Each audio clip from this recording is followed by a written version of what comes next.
They may look sustainable on the surface, but not everything with a green label lives up to the promise.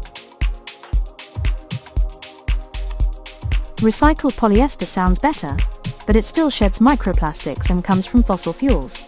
It's not as clean as you think. Viscose is often linked to deforestation and chemical-heavy processing, unless it's responsibly certified.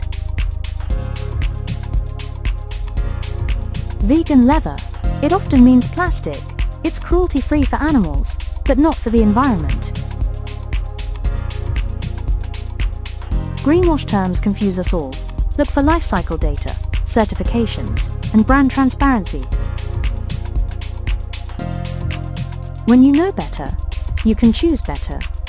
At the Luxeco Edit, we decode sustainability with elegance.